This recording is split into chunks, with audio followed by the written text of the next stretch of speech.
Hello everybody and welcome back to Kerbal Space Program The Journey Begins, Part 23. You join us in orbit over Kerbal with our nuclear probe where we're performing a couple of manoeuvres just to lower our orbit to something a bit more reasonable for our vehicles to go up and top up its fuel tanks, deliver a new science package. We don't really have the science parts to do that at the moment, but in the near future. We also get this rather lovely shot of a solar eclipse, which is nice, but we've got bigger and more pressing things to attend to. Meanwhile, in space, our Duna vehicle, the Ptolemy, is making good progress. Its crew of Jeb, Valentina, Bill and Bob have pretty much been twiddling their thumbs. They don't have a lot to do, but I'm sure the boys and girls at ground control have got them running some menial tasks just to keep them occupied. And we are getting very, very close by this point, but with all this time elapsed, it means that, a couple of other tasks have kind of presented themselves to us. With all that time that's passed, the science lab aboard our space station, the Aristotle, is very nearly full of science, so we transmit that back to Kerbin. This actually happens a couple of times during the time period we covered, and it won't happen again until after we've arrived at Duna, but we've still got enough science here to unlock a couple of parts and, build ourselves another little toy to play with, something I've been meaning to do for a little while now. So here we are then, blasting off from the KSC with our brand new Mark III shuttle. You'll notice the shuttle's got 3 fuel tanks surrounding it. There's a launch assist stage at the bottom of each, which we just get rid of there, and from then on in, the shuttle's main engines are quite literally doing all of the heavy lifting. Our usual suspects are aboard. We've got Donfoot, Gwenby and Dottie. It's a 4-man vehicle, but we've only got 3 astronauts available, so, there you go. Yeah, I couldn't let the series finish without building one of these, really. The launch stage is, it's a little playing it a little safe. I know I did try to come up with something different, but I just couldn't get the damn thing stable. We are actually going to be using the main engines for manoeuvring, unlike the main space shuttle, and that sort of kind of limits our design options with the launch stage, but we've got something that works, so that's good. But I was going to do this whole mission sort of live commentary and then just sort of trim it down a little bit, but there's still a couple of creases to iron out, and so I thought it best if the launch got my full attention. But yes, this is its first full test flight, so you get to see it warts and all, and things don't go exactly according to plan. So we've got ourselves a good apoapsis about 2 minutes away. Let's actually start to turn the shuttle slightly, just to get it pointing prograde. I'll just click that to make sure. Seems to have gone well so far. You'll probably see and I will probably comment on the slight problems during launch, sort of in the post-commentary, but it went fairly well. I'll just time it forward a bit here. To about a minute away, maybe a little less. Yeah, still a few creases to iron out on this one. How much fuel have we got left in these tanks? Not a lot. I'm just going to start gently thrusting just to raise our periapsis up as much as possible. Maybe want to burn a bit more aggressively than that. We want to have time to sort of circularize the orbit once we've done getting our periapsis up to about 30,000, just enough so that the external tanks will quite happily disappear lower in the atmosphere. Final apoapsis is going to be a little higher than usual. Apart from setting my OCD twitching a bit, it isn't going to be a big problem. How's our periapsis looking? Sea level there and just rising. As I said, about 30,000. Should do it. Yeah, we're going to be pretty much right on the money with the amount of fuel we've taken up in these external tanks. Where are we? So we are going to cut it out about 30,000, maybe a bit more.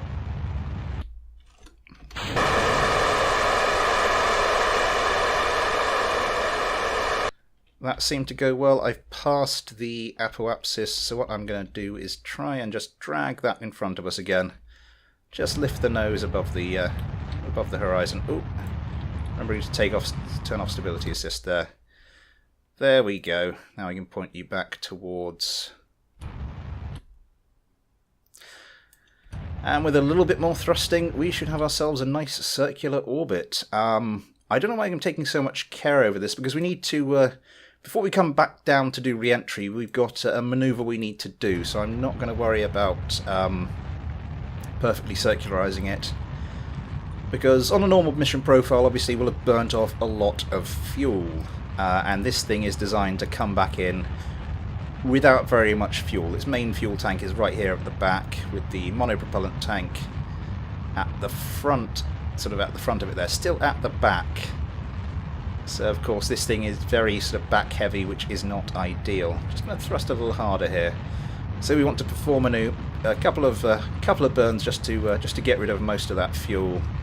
So we're going to get our apoapsis right up.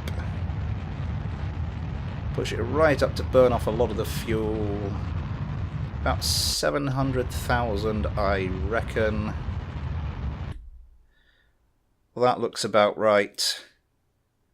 How much fuel do we have left? Where's the fuel tank? There, 721. A little over half. That's absolutely perfect. So what we do now is we time accelerate forward to around the other side of the planet. Actually, that's not what we're going to do next. Next thing is we're going to do a little maneuver at our apoapsis just to drag our periapsis down so that we've got a nice orbit that's really close into the planet, ready for us to do our de-orbit burn, get rid of as much energy from the orbiter as is possible before we start making our re-entry. Where are we? We are going to want to stop a minute or so before that point, just that we've got time to turn. Nope, before we try to turn to point prograde, we do actually want you pointing retrograde. Again, it doesn't really matter how close I burn. Get it down to about 71,000. That gives us a little bit to play with. Maybe a little below that. That'll do. Perfect. And then, because there's not really much to see here, because we're on the night side of the planet, we'll just time accelerate forward all the way around to the other side of the planet. And that is our little test run complete as far as the orbital part of it is concerned. And then comes the big one, trying to actually get it to land safely. So where are we? We are coming down to within a minute. Yeah, let's get this thing turned around. Where are we? There's Kerbal. I will get it flipped over, just because it's nicer to look at when it's sort of that way up.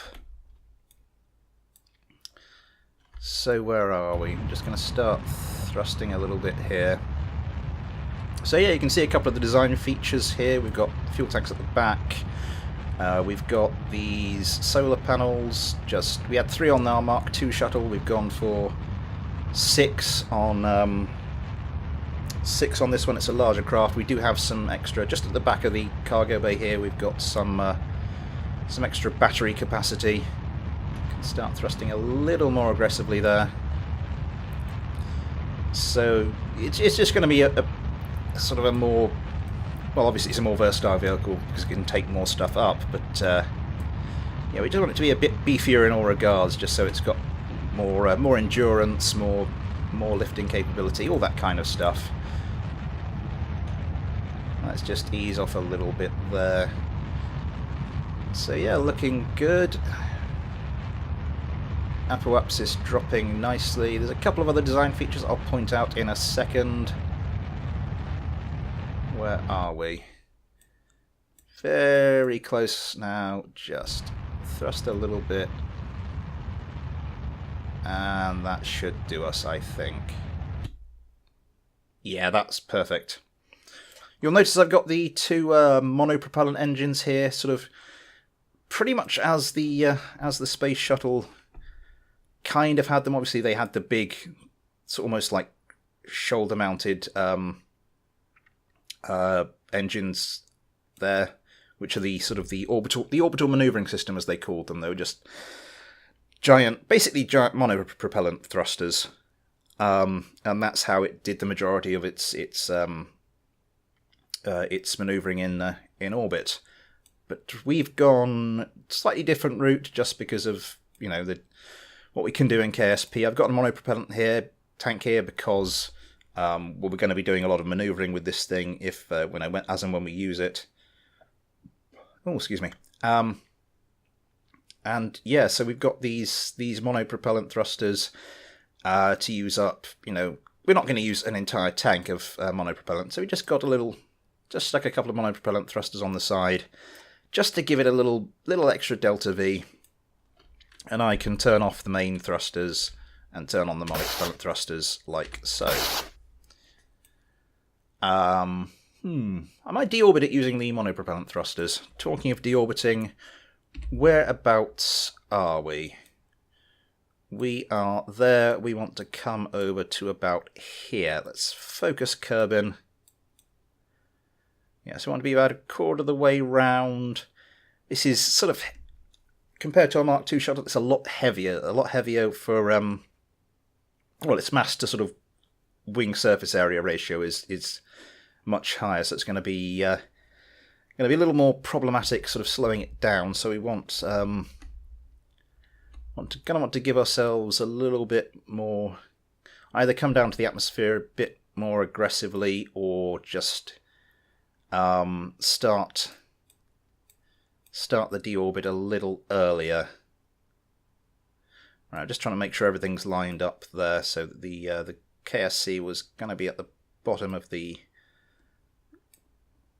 picture there. I am going to, let's get ourselves flipped around. I might do a little of both. Start burning, get our periapsis down to about 18,000.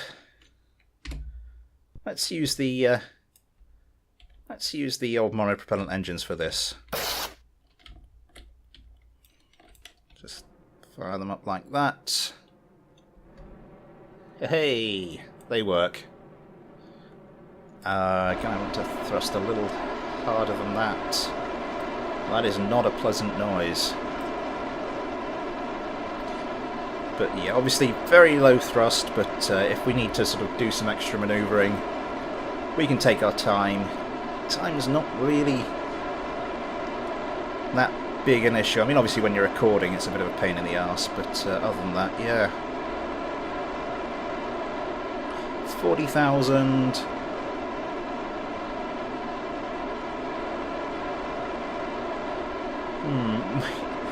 Yeah, monopropellant isn't that high thruster solution. Like with the space shuttle, obviously it would have to do sort of longer burns with its orbital manoeuvring system. It never used those big main engines whilst it was in orbit. Those are just to be fed by the external fuel tank whilst they were launching. Get this flipped around.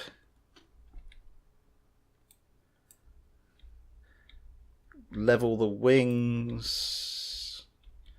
Of course, when you're in orbit, it's just for I like to do it for aesthetics, but now we're coming down, it's kind of a little essential just to get the wings level. Yeah, so the real life space shuttle, of course, in operation for 30 years, 15 years longer than was originally planned. Well, I mean, some of the shuttles were retired 15 years later than originally planned. I think that's right. I'll have to double check. But yeah, this is my attempt at something approaching a faithful recreation. Well, I mean, it's not really. I mean, the wings are, I think, a lot larger than they would be on the space shuttle. I've tried to go for like a similar sort of proportional length, compared to its sort of width and height, with the as compared to the normal space shuttle. Normally when I build my own space shuttle, I won't make the cargo bay quite so long, but it looks about right from the pictures. So here I want to start picking my nose up a little bit, just up to about there, and then we'll just let sort of the stability assist just hold it in that position, and it's the nose will raise sort of naturally as we just come around the planet. I'm just going to start time accelerating forward a little bit here. So yeah, the 6 space shuttles in total. The Enterprise, obviously just the atmospheric test vehicle. Then you had the Columbia, the Challenger, the Discovery, the Atlantis. Then when you had the Challenger disaster, of course, you had the Endeavour as a replacement. And then the Columbia disaster sort of signalled the beginning of the end. How are we doing? Still picking up speed. I say a faithful recreation. Yeah, obviously, with the differences between real life and KSP and the differences in the parts, you're going to get... There's no point trying to get as close to the space shuttle as you can. It's just going to cause you sort of... cause more problems than it solves. Speed is starting to drop. Lovely. I like the idea of the original space shuttle. It was sort of well conceived, I think, but in the end, it was just a case of too many cooks spoiling the broth, and you had this thing that was supposed to... Well, a shuttle, the name itself sort of like implies you've got something that's going to go rapidly back and forth between two places, but and for a very cheap cost. But in the end, it really was a case of too many cooks spoiling the broth. Like, you had the Air Force and sort of the various defence sectors, and just kept adding and adding requirements, and in the end, you had this thing that just costs far more per launch than was ever really financially feasible. How are we doing? Let's get ourselves pointed about 45 degrees. I'm just keeping an eye on the pitch part of the SAS controls, because that's going to have... Once it's at the top, it means it's struggling to sort of keep us as we are. So I just want to start bringing the nose down just to make sure we prevent any flip outs. There we go. I think we might overshoot the KSC, but well, it's just a test run, so it's not the end of the world.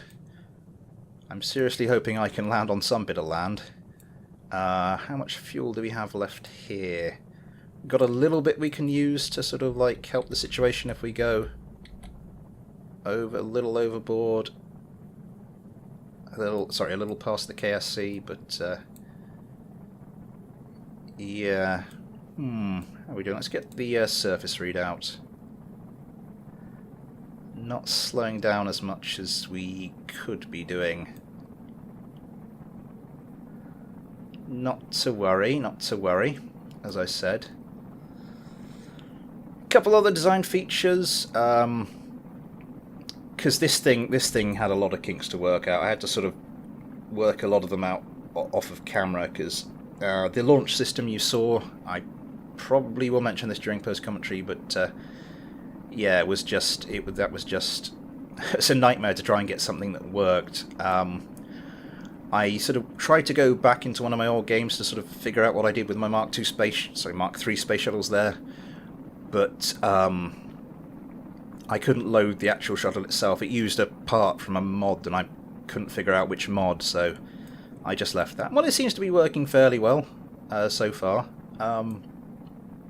so not to worry. For things like this, for things like re-entry, there's always the danger of flipping out where this is a little back heavy, and particularly with the way Kerbal Space Program sort of simulates the aerodynamics of sort of supersonic and hypersonic flight, because from what I understand, it simulates one of the effects. Basically, the effective center of lift for the wing surfaces is dragged further towards the sort of the leading edge, so the higher above the speed of sound you are, which means that sort of if you've got a craft whose center of mass is a bit far back anyway, the center of lift going quite far forward is not a particularly good idea. We have gone well past the KSC there. Not to worry, I'm sure we can bring it back round.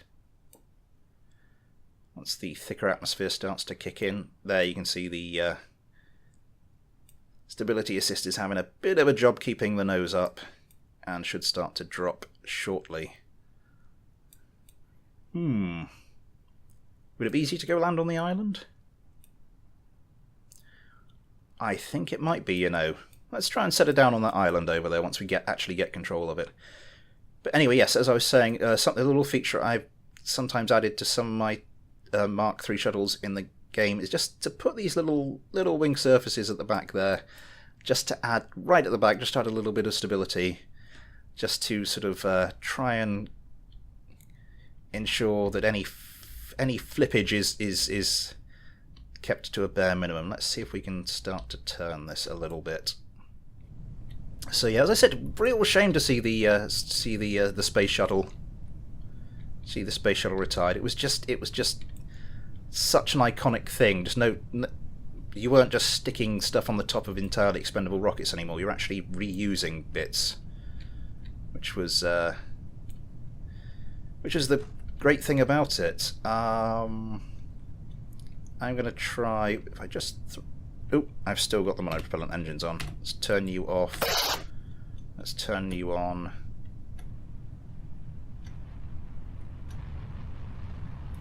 How's that look for the fuel situation?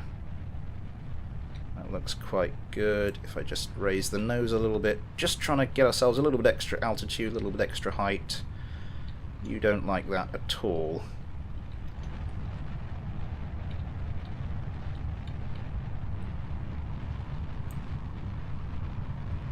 Let's just fire up the engines a bit more, see if we can get a little bit of extra altitude. There goes the vertical speed indicator, going in the right direction. Everything is looking good. Yeah, I don't think a landing at the KSC was really an option there. Oh, we are just going to come in... We are just going to come in just short.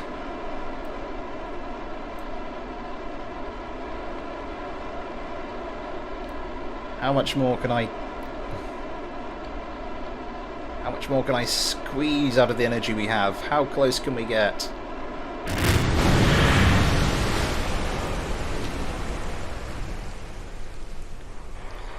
Did anything break?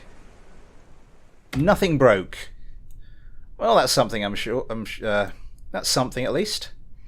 So our three brave astronauts will wait here for a ship to come and rescue them and recover this vehicle. Yeah, we've got some kinks to work out. We've got to sort of work on sort of our approach pattern back to the KSC. But apart from that, I think we've got ourselves a pretty good and useful craft there. But that's all for today. Next time, as I say, the Duna vehicle, the Ptolemy, will be reaching its destination, so we'll have lots to do there. But until then, thanks for watching, take care, and I'll see you next time.